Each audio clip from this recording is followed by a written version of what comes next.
Hello students, welcome to my YouTube channel aim on target. Friends, आज से हम लोग करने वाले हैं क्लास 10 का फिजिक्स यानी भौतिकी का लेसन नंबर 1, जिसका नाम है प्रकाश का अपवर्तन एवं परावर्तन। ठीक है, देखिए आपके एनसीईआरटी में ये किताब में जो है आपका एनसीईआरटी का, उसमें एक ही चैप्टर में दोनों दिया है। लेकिन अगर भारतीय भवन आप पढ़ते हैं तो उसमें अपवर्तन का अलग दिया है और परावर्तन का अलग दिया है। ओके, तो आज हम लोग इसके सब्जेक्टिव क्वेश्चंस को करेंगे जो इम्पोर्टेंट है। और ध्यान रखिएगा, केमिस्ट्री हम लोगों ने पूरा कर लिया है। ओके, लेकिन ध्यान रहे आपको कि वो पूरा करवाए हैं, लेकिन ऐसा नहीं है कि केवल उतना है पे ही छोड़ देंगे। आपको हम थोड़ा थोड़ा, ठीक ना, अभी थोड़ा थोड़ा डोज देना शुरू किए हैं ताकि आप याद भी कर पाएँ और चीज़ों को समझ भी पाएँ। टोटल कंप्लीट करवाने के बाद एक बार और जो previous year question previous year paper में आपका पूछा है, उस क्वेश्चन में जो हमको इम्पोर्टेंट लगेगा उसको भी हम करवाएंगे। ठीक है, क्योंकि अगर एक ही बार अगर हम 20 क्वेश्चन दे देंगे या 15 क्वेश्चन दे देंगे आपको याद करने के लिए होमवर्क में, तो आप घबरा जाएंगे। ओके, तो ऐसा नहीं करना है, ना आपको ना हमको, थोड़ा थोड़ा करके। क्योंकि हमको पता है कि लड़के जब एग्ज़ाम आता है तो बहुत ज़्यादा कंफ्यूज हो जाते हैं, नर्वस हो जाते हैं, क्योंकि हम भी एक समय में उस फेज से गुजरे हैं। और हम तो ऑलरेडी बताते ही हैं कि हम तो सीबीएसई बोर्ड से थे, तो समझ जाइए कितना प्रेशर होता होगा। तो आइए आज हम लोग फिजिक्स का चैप्टर नंबर 1 करेंगे। इसके सब्जेक्टिव के साथ साथ हम इसमें ऑब्जेक्टिव भी बताते रहते हैं कि यहाँ से यहाँ तक ऑब्जेक्टिव है, नोट कर लेना। ओके, साथ ही जो लड़के पहली बार चैनल पे आए हैं वो चैनल को सब्सक्राइब करके जुड़ जाएंगे। टेलीग्राम ग्रुप को जरूर ज्वाइन कर लेना है, क्योंकि सारी सूचना वहीं पे आपको दे दी जाती है। तो आइए, पहला क्वेश्चन आपके स्क्रीन पे ये रहा। देखिए, हम वाहनों में, वाहन समझ ही रहे हैं, उत्तल दर्पण को पश्च दृश्य यानी पीछे के दृश्य दर्पण के रूप में वरीयता क्यों देते हैं। मतलब जो वाहन है हम लोगों का, उसमें पीछे एक होता है दर्पण यानी शीशा, उसमें उत्तल दर्पण को ही हम लोग प्राथमिकता क्यों देते हैं। तो इसके आंसर भी साथ साथ होते हैं। देखिए, एक दो लड़के हैं हमको इंस्टाग्राम पे मैसेज किए हैं कि सर हमको पीडीएफ प्रोवाइड कर दीजिए। तो देखो बाबू, हम पीडीएफ प्रोवाइड नहीं करेंगे। क्यों? क्योंकि पीडीएफ मोबाइल में ही रह जाता है, और इस तरह अगर हम दे देंगे तो तुम लोग लापरवाह हो जाओगे। इसलिए वीडियो मौजूद है, जब मन तब 2 बार 3 बार देखो, कॉपी पे नोट करो। पहले ही दिन हम बताए थे, कॉपी पे नोट करो इसको। और जब नोट करना तो वीडियो को स्टार्ट रखना।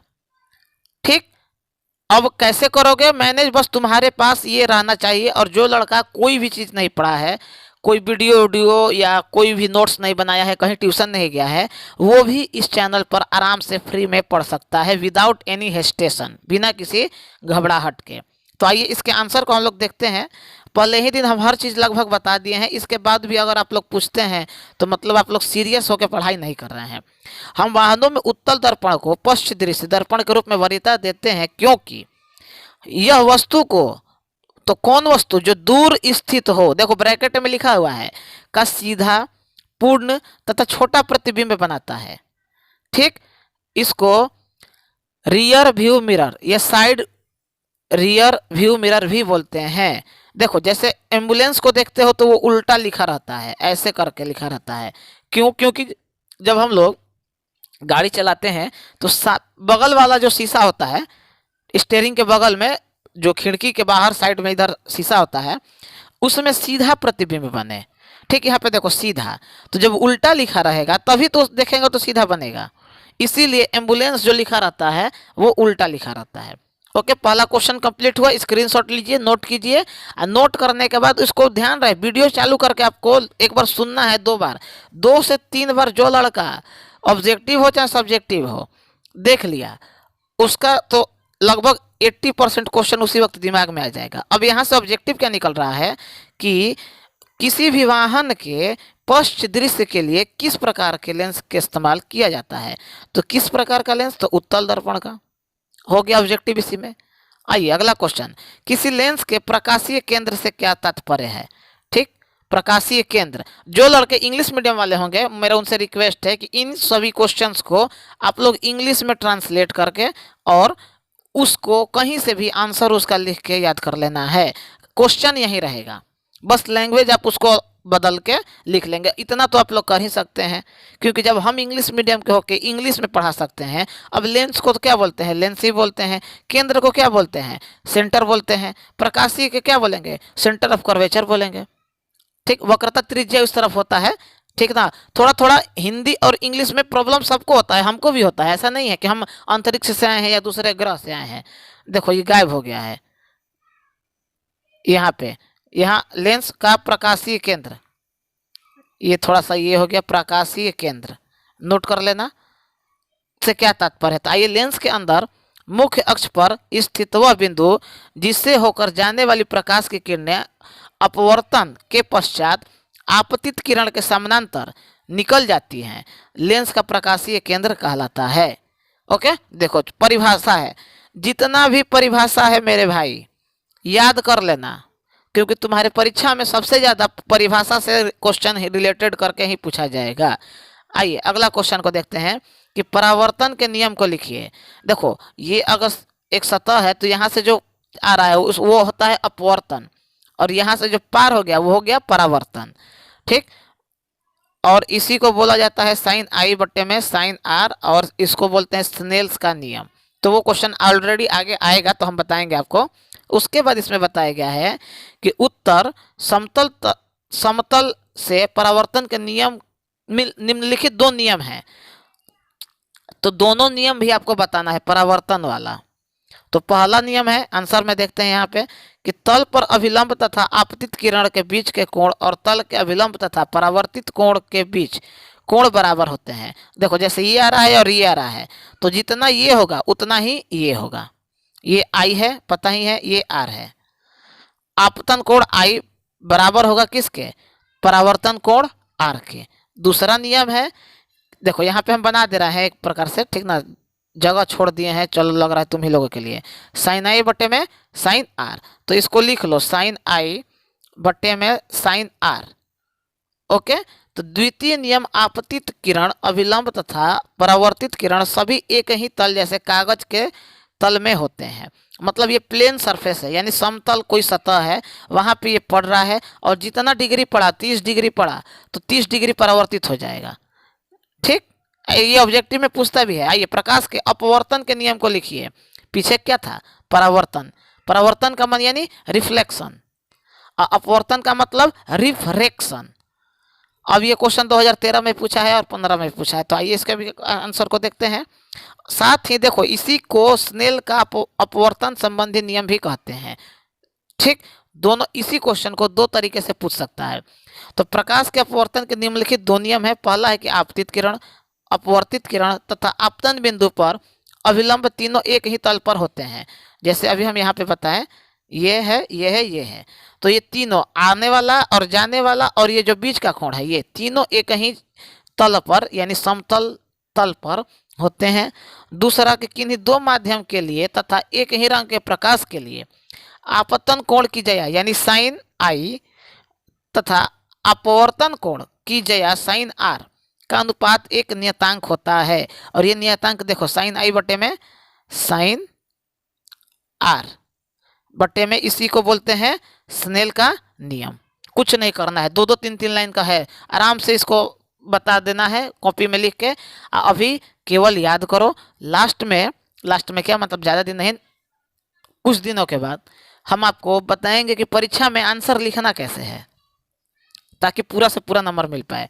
आइए देखो, ये चैप्टर बहुत इंपॉर्टेंट है फिजिक्स में। ये चारों चैप्टर अपने आप में बहुत महत्व रखते हैं, लेकिन अगर हम एक ही बार सभी क्वेश्चंस को दे देंगे तो आप लोग घबरा जाएंगे। अभी इसमें आपको दर्पण का सूत्र आता है, लेंस का सूत्र आता है, तो वो सब ना हम आपको टेलीग्राम में लिख के अपने हाथ से लिख दे रहे हैं या किसी से लिखवा के भिजवा देंगे। तो टेलीग्राम ग्रुप को ज्वाइन करना। देखो लाइक सब्सक्राइब फलाना ढिंकाना हम कहते नहीं हैं, जिसको अच्छा लगता है भाई खुद कर देता है। किसी माध्यम के अपवर्तनांक यानी रिफ्रैक्टिव इंडेक्स से आप क्या समझते हैं, तो यदि प्रकाश के अपवर्तनांक निर्वात से किसी माध्यम में होते हैं तब आपतन कोण के साइन तथा अपवर्तन कोण के साइन यानी आपतन कोण का साइन क्या हो जाएगा, साइन आई बटे में अपवर्तन कोण का साइन आर के अनुपात को इस माध्यम का निरपेक्ष अपवर्तन कहते हैं। इसे n से प्रदर्शित किया जाता है। ठीक है, आगे है, इसी में ध्यान रखना। नहीं सॉरी, यहाँ पे ये कंप्लीट हो रहा है, यहाँ पे वो अगला क्वेश्चन है, तो ये क्वेश्चन स्क्रीनशॉट ले लीजिए। आइए 8 नंबर क्वेश्चन। देखो ये क्वेश्चन डालने का मेरा कारण ये है, ये क्वेश्चन इतना बार पूछा है। देखो 2012, 13, 14, 16, 18, 2-2 साल के गैपिंग पे। तो 2022, 21 नहीं पूछा होगा तो 23 में आने का पूरा संभावना है। और समझ जाओगे तो एकदम इजी हो जाएगा, क्योंकि ये क्वेश्चन मैथ से रिलेटेड है। देखो वायु के सापेक्ष किसी द्रव का क्रांतिक कोण यानी क्रिटिकल एंगल 45 डिग्री है, तो उस द्रव का अपवर्तनांक यानी रिफ्रैक्टिव इंडेक्स ज्ञात करना है। तो देखो अपवर्तनांक ज्ञात करने का जो सूत्र होता है 1/sin c होता है। अब बहुत लोग बोलेंगे सर साइन सी क्या होता है, हम तो साइन थीटा सुने हैं। तो देखो थीटा के जगह पे कोई मान जब रख देते हैं तो उसका कोण होता है, तो सी भी यहाँ पे थीटा के जैसा ही है।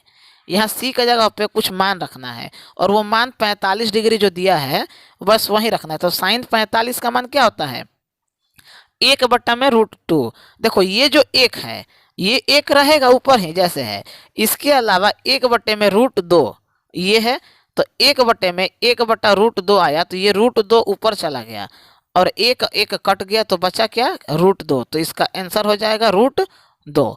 ध्यान से वीडियो को एक बार 2 बार सुन लोगे तो ये एकदम क्लियर हो जाएगा। 2 नंबर में ये क्वेश्चन पूछता है। अब लड़के घबरा के इसको छोड़ देते हैं, कहते हैं कि सर मैथ का क्वेश्चन। अरे मैथ का नहीं है भाई, तुमको साइन 0 डिग्री, 30 डिग्री, 45, 60, 90 ये सब पता होगा। नहीं पता है तो याद करो। चलो अब इतना ही हम वीडियो में रखे थे। होमवर्क के लिए आपको 2 क्वेश्चन हम दिए हैं। अवतल तथा उत्तल दर्पण के 2 उपयोग बताइए। अब अवतल दर्पण में आपको पता है कि क्या होता है, माइनस में होता है। उत्तल दर्पण में क्या होता है, तो प्लस में होता है। तो ये छोटी छोटी चीजें आपको खुद भी याद रखनी है। अब उत्तल दर्पण का 2 उपयोग बताइए, एक तो क्वेश्चन में ही करवाए हैं। अवतल दर्पण का तो इतना है कि मतलब दाढ़ी बनाने जाते हो सैलून में, घर का आईना, बहुत चीज है यार। तुम लोग बस 2, हम देखो 2 दिए हैं, क्यों, क्योंकि ये क्वेश्चन 2 नंबर में आएगा। अगर आ जाता है कि अवतल दर्पण और उत्तल दर्पण में अंतर लिखिए, तो भी यही दोनों लिख दोगे, 2-2 अंतर तक काम तुम्हारा हो जाएगा।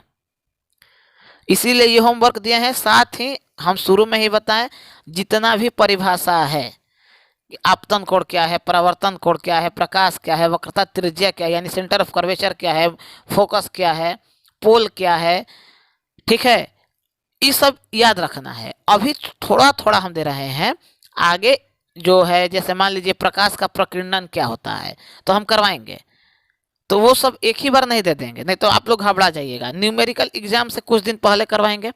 जैसे कि कोई लड़का पीछे बैठा है तो उसको क्लियर नहीं दिख पा रहा है, तो किस चीज़ से परेशान है, तो मायोपिया है कि हाइपरमेट्रोपिया है, तो ये ह्यूमन आई वाला चैप्टर से है।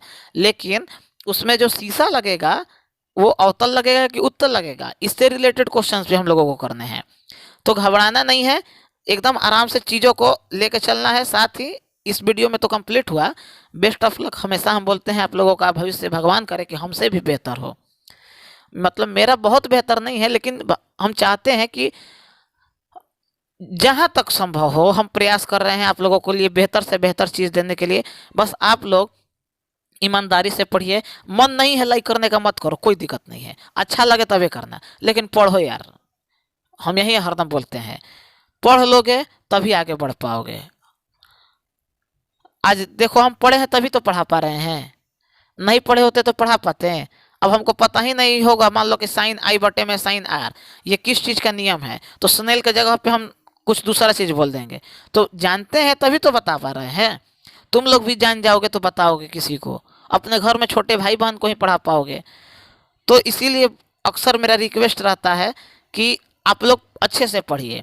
और देखो सब्सक्राइब करने का, लाइक करने का, शेयर करने का ये एक फॉर्मेट है। यूट्यूब पे जो लोग पढ़ाते हैं बोलते हैं कि भाई सब्सक्राइब कर देना। अब देखो अब हम सब्सक्राइब का बोलते हैं क्यों, क्योंकि जैसे ही वीडियो डाले तुमको नोटिफिकेशन मिल जाए, ठीक। अब लाइक अच्छा लगे तो करो, कोई दिक्कत नहीं है, लेकिन अक्सर हम वीडियो में बोलते हैं शेयर का। क्यों, क्योंकि जैसे तुम हो कुछ नहीं पढ़े हो अगर, तो भी पढ़ लोगे अब मेरे चैनल से, तो बेचारा कोई ऐसा होगा जो कुछ नहीं पढ़ा होगा तो वो भी पढ़ लेगा यार। कोई गरीब लड़का होगा जो दिन भर मजदूरी करता होगा, शाम को उसके पास 1-2 घंटा समय मिलता होगा तो वो भी पढ़ लेगा, इसलिए हम बोलते हैं। इसके बाद भी अगर नहीं मन है शेयर करने का तो मत करो, कोई दिक्कत नहीं है। उसको बता ज़रूर देना। मेरा रिक्वेस्ट यही है कि 9 से लेकर 12 तक पढ़ा रहे हैं, बहुत जल्द 12 का क्लास शुरू करेंगे। क्यों अभी अभी तक नहीं किए, देखो अक्टूबर में ही करने वाले थे। नहीं करने का कारण ये है कि मेरा एग्ज़ाम आ गया था, बताए हुए थे टेलीग्राम ग्रुप में। तो थोड़ा सा मेरे साथ भी इशू रहता है क्योंकि हम भी स्टूडेंट लाइफ में हैं और ऐसा चीज़ का तैयारी करते हैं ना कि बहुत कॉम्प्लिकेटेड, बहुत मतलब आप लोगों के लिए हम समय कैसे निकालते हैं अब हम ही जानते हैं। और इसमें भी बहुत लोग कहते हैं कि सर ऐसे नहीं दीजिएगा, सर वैसे नहीं दीजिएगा। अरे जितना दे रहे हैं उतना तो पहले कर लो, यही नहीं कर पा रहे हो सर ये करवा दीजिए वो करवा दीजिए। इंग्लिश मीडियम वाले लड़के शुरू से बोल रहे हैं थोड़ा सा मैनेज बाबू करो, थोड़ा सा मैनेज करो। जो क्वेश्चन यहाँ पे करवा रहे हैं उसी को ट्रांसलेट कर लो गूगल से या जहाँ से भी, जैसे भी मन हो, और उसका आंसर आप लोग लिख लीजिए अलग से। Guess paper, model paper, guide side, जहाँ से भी मन हो लिख लो, लेकिन लिख लो, हम ये कहते हैं। तो फ्रेंड्स चलिए ठीक है, लेसन नंबर 2 में मिलते हैं हम लोग। लेकिन ध्यान रहे केमिस्ट्री का जैसे पूरा हुआ, फिजिक्स का भी पूरा करवाएंगे, बायोलॉजी का भी पूरा करवाएंगे, लेकिन इसके अलावा एक्सटर्नल ऐड करेंगे क्वेश्चन हम। मतलब जो प्रीवियस ईयर में हमको लगे कि ये आ सकता है, अब प्रीवियस ईयर का पूरा करवाएंगे, निश्चिंत रहो। कोई चीज़ अलग से करने का जरूरत तुम लोगों को नहीं पड़ेगा, ये वादा करते हैं, जिस तरह क्लास 9 में करवाए थे। तो मिलते हैं नेक्स्ट वीडियो में, तब तक के लिए जय हिंद जय भारत।